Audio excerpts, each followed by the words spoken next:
After Harvey hit, the Houston Food Bank has been a lifeline to so many who were forced to leave their homes.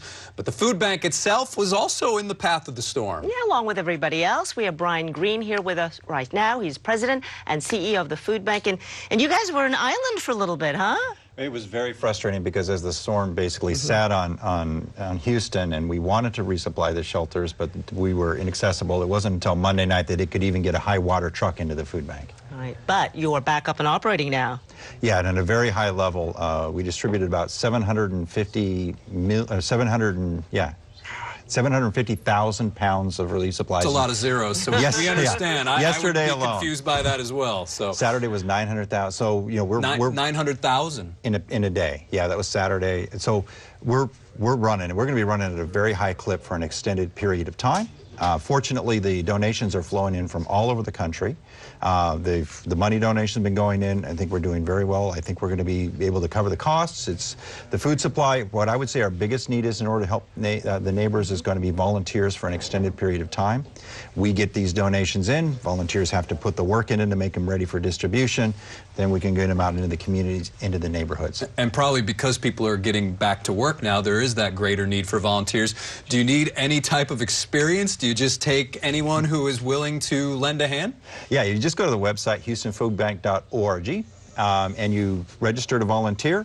So long as you can come in for a shift. We literally take kids as young as 6 years old with their parents. Not all the groups, not all the rooms, Sure. workrooms have power equipment in it. So we can put you to productive work in a very short amount of time. We have 4-hour and 3-hour shifts, morning, afternoon, and into the evening hours. We're running 7 days a week and actually 24 hours a day, and we'll be for a long time to come. And of course, the biggest question of all is, if you've been impacted by the storm, if you need services, if you need assistance from the food bank, how do folks get that help? That is the whole purpose of this. So we always work in partnership, and so we now have our existing network of about 600 partners we normally distribute to. Most of them are ramping up to do disaster relief. And then in addition to that, we have a number of new partners who are willing to become distribution hubs for us. If you go to our website, houstonfoodbank.org, you can click on the Need Food tab, and then you follow that for disaster assistance. We have the spreadsheet that's a little bit crude, but it shows these are the sites that have agreed to do the disaster relief. And you can also go, need food. There's a clickable pantry one. It's a little more sophisticated, user-friendly. But anyway, be a little patient. These are voluntary organizations that have stepped up to help their neighbors in need.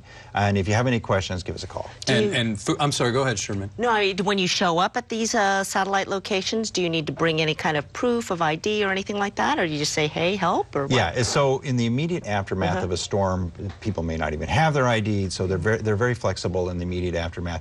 The nice thing about, because we've got these partnerships in all the neighborhoods, these are already your neighbors.